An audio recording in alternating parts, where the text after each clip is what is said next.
સુરત શહેરમાં શ્વાનના મુદ્દે ધરણા પ્રોગ્રામ. જીવદયા પ્રેમી દ્વારા પ્રતિક ઉપવાસ. એક દિવસના પ્રતિકના ઉપવાસ પર બેઠા જીવદયા પ્રેમી. મજૂરા ફાયર સ્ટેશનની સામે ઉપવાસ પર બેઠા. હમ ભી પ્રકૃતિ કા હિસ્સા હૈ, હमें कैद में रखना योग्य नहींના પોસ્ટરો. માનનીય સુપ્રીમ કોર્ટના હુકુમમાં ફરી ફેર વિચારણા કરવાની રજૂઆત કરાઈ.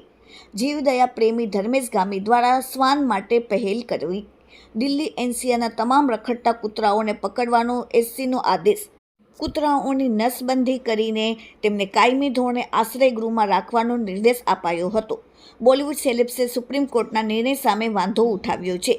સુરતમાં પણ જીવદયા પ્રેમી ધર્મેશ ગામી કૂતરાને બચાવવા માટે ધરણા પર બેઠા છે અને કોર્ટે આ નિર્ણય પાછો લેવા માટે રજૂઆત કરી છે. Bureau report, daily India TV, Surat.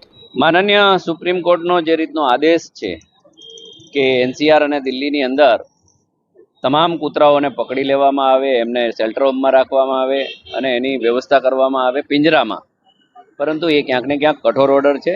આ ઓર્ડરનો અમે વિરોધ કરીએ છીએ. આ ઓર્ડર ઘણો કઠોર છે, એટલે માનનીય સુપ્રીમ કોર્ટ આ ઓર્ડરને લઈને કંઈ ને કંઈ લિબરલ રહે, એમાં વહેર વિચારણા કરે. કેમ કે 2-4-5 કૂતરાઓના કારણે આખો સમુદાય દોષી નથી. એટલે કૂતરાઓનો અવાજ, કૂતરાઓની સ્વતંત્રતા છીનવાની જે વાત છે એ બિલકુલ યોગ્ય નથી. એટલે એના માટે અમે ઉપવાસ પર બેઠેલો છું. 10 થી 6 વાગ્યા સુધી પ્રતિક ઉપવાસ પર છે. આ બાબતમાં કંઈ ફેર વિચારણા નહીં થાય તો કાલ પણ આવી જ રીતના ઉપવાસ પર બેસીશ.